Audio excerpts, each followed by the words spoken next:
À quelques jours de l'ouverture du sommet Afrique-France, l'historien camerounais Achille Mbembe a rendu ses conclusions à Emmanuel Macron.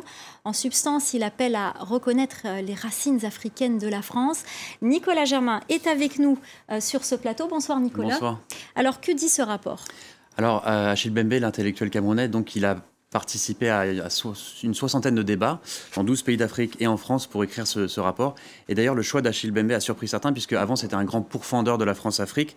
Et donc certains ont été un peu surpris de voir qu'il acceptait ce rôle auprès d'Emmanuel Macron. Mais donc il a écrit ce rapport, 140 pages, 13 propositions. Alors parmi elles, il y a une proposition concrète, par exemple, c'est la création d'une maison des mondes africains et des diasporas, un peu sur le modèle de l'Institut du monde arabe qui existe à Paris depuis longtemps.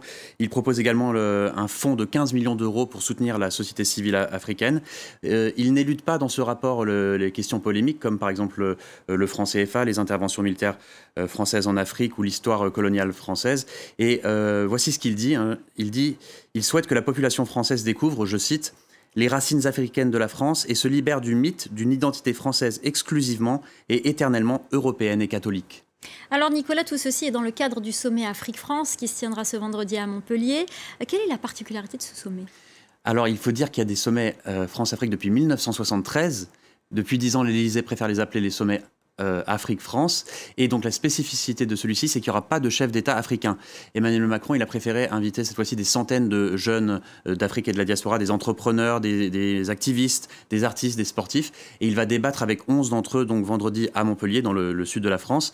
Et ce qu'on peut dire, c'est que jusqu'ici, lors de son mandat, Emmanuel Macron, il a pris certaines décisions qui ont été applaudies en Afrique. On pense notamment à la reconnaissance du rôle de la France dans le génocide des Tutsis au Rwanda, ou encore l'annonce qu'il va restituer des œuvres d'art au Bénin. Et puis, il y a d'autres politiques qui ont beaucoup moins plu. Par exemple, lorsqu'Idriss Déby est mort au Tchad et que son fils a pris le pouvoir sans passer par la case élection, il y a eu, selon certains, un silence assourdissant de la France. Et donc, on verra si tous ces thèmes, les positifs et les négatifs, sont abordés à Montpellier ce vendredi. Et il abordera aussi la question d'Algérie qu'on attend aussi beaucoup. Et on y sera, nous deux, Nicolas Germain, à Montpellier pour couvrir cette actualité pour France 24. Merci beaucoup.